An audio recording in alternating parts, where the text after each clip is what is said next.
Yo, what's up guys? It's NASDAQ, back with another stock. Today's gonna be Canopy Growth. Yesterday it climbed 13%, so I figured I might as well cover it. So on the TSX, its ticker name is Weed, and on the OTC it's TWMJF. So the OTC market is the American market that stands for over the counter. So first off, you've probably heard of Canopy Growth, one of the most popular cannabis stocks. It's up crazy amounts. It also has huge potential. On the OTC market, Canopy Growth went up to 33 on January 9th, but on February 5th, it fell all the way to 19. That was a loss of about 40%.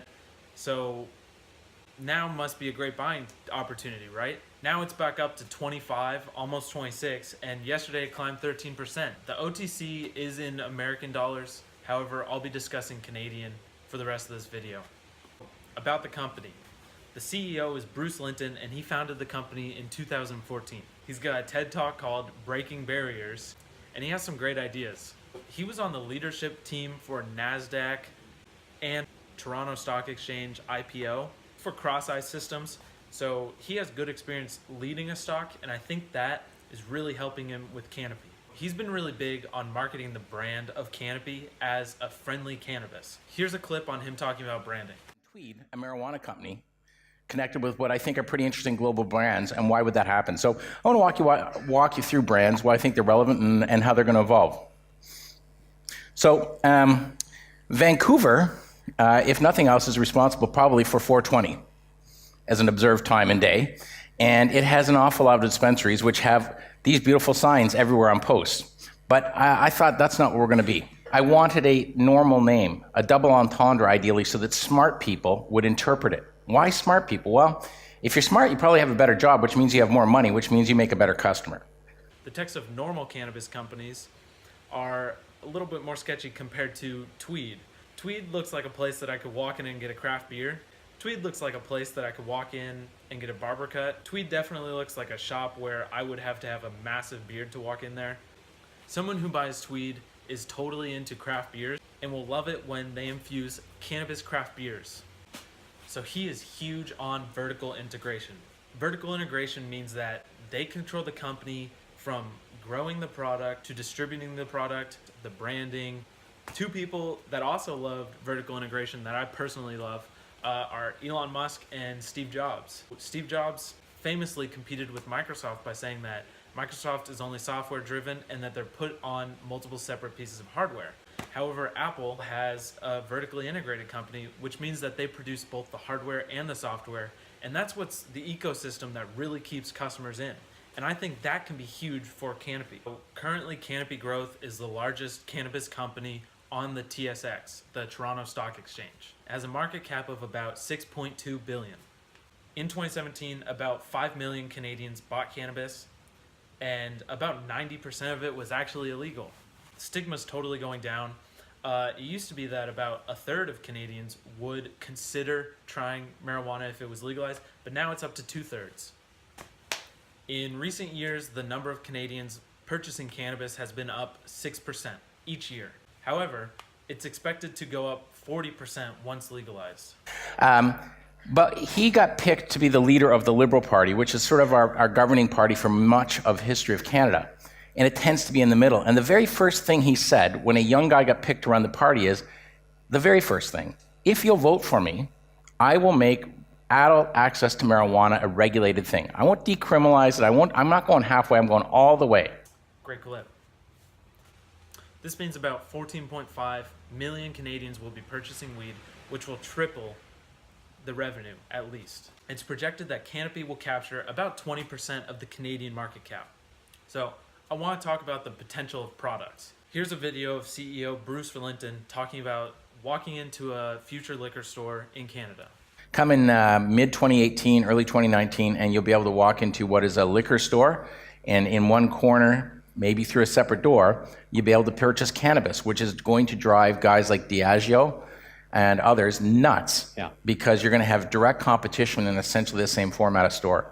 So on their website, they have listed 4 partners and 3 brands. Canopy owns Vert Medical, Tweed, they own Spectrum. Canopy Growth is partnered with Ozcan, which is an Australian cannabis company.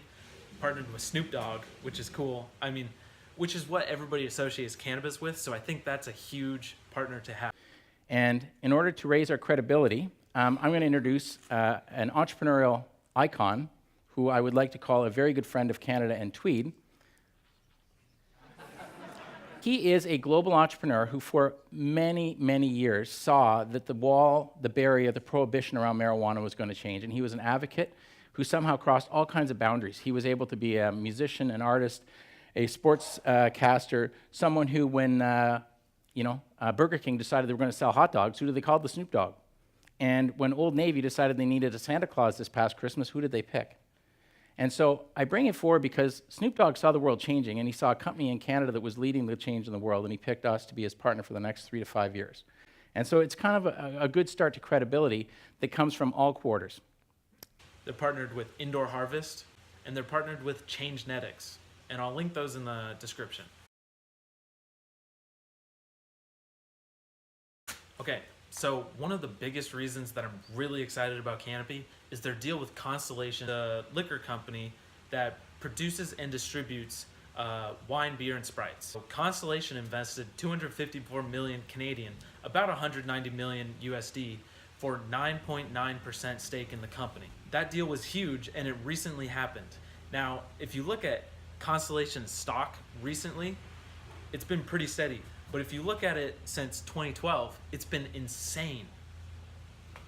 Now, the reason that I'm pointing this out, I love the drive of Constellation, especially from the board and CEO. They are a massive company that is entrepreneurially run. Who better to partner with than somebody who is already familiar with producing and distributing a drink that gives you a nice buzz? Liquor companies.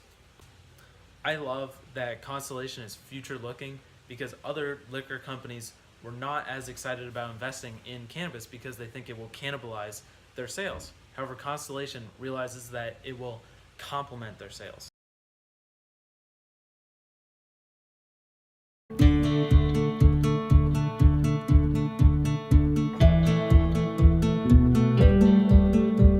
Chile and Canada have a terrific relationship. We've set up a joint partnership there where we pick what we feel, after seeing many parties, the best relationship we could have so that we can begin to do what we've done in Canada.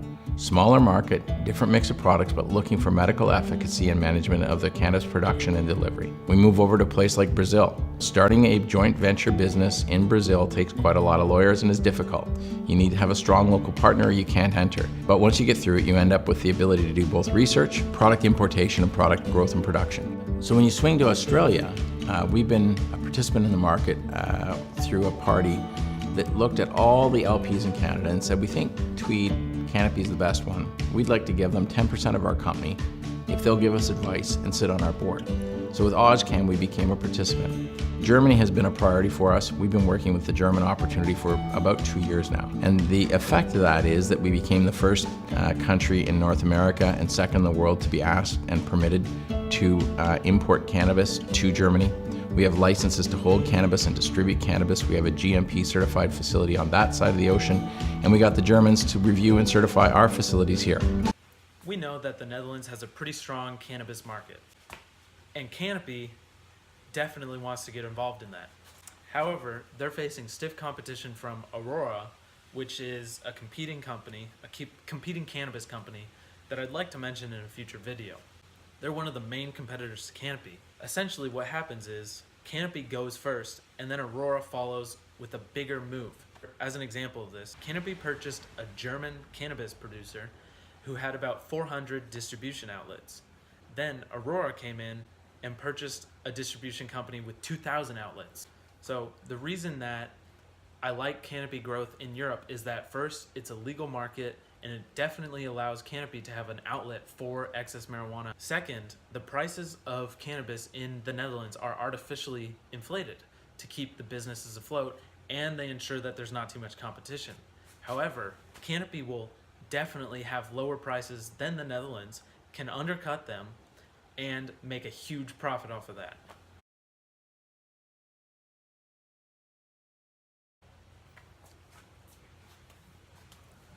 So taxes are a huge thing. There's huge differences in the ways that Canopy that cannabis is taxed versus the US and Canada, and I could probably make an entire video trying to explain that. However, I'll just quickly sum it up. Justin Trudeau doesn't want to tax legal weed the same way alcohol is taxed, because his goal is undercutting the black market, and high taxes on legal weed means that less people are going to transition. However, if you get high quality legal weed at the same price, then why wouldn't you transition? You'd be foolish. However, in the United States, taxes on legal weed are huge. Colorado has been using those taxes to fund things like public education and building infrastructure, things that Canada is already able to do even without taxing weed. It's pretty weird, isn't it? Burn. Ow. Maybe I'll do a separate video on the tax differences. Hit me up in the comments if you want that. So we've been expecting a July 1st date of legalization in Canada. That's Canada Day, basically their July 4th, and it would be huge. However, conservatives in the Senate are pushing back on that. They're saying that it will take 8 to 12 weeks after signing the bill to put it into place. So now estimates are saying that we'll sign the bill in about July, and legal weed will be circulating in August or October. So I'm not too worried about any delays. I think that just gives you more time to buy. Bruce was talking about how Canopy might start trading on the NASDAQ soon. Investment from big bankers is totally going to drive this stock. Even though the Senate's pushing back, they can't push back forever.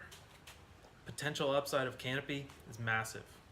Like, comment, and subscribe, and tell me what you want to hear in my next video. If you have a specific stock you want me to talk about and do research for, let me know. Okay, so first off, trying to film my next video, but there's a lot of noise outside, and I realized that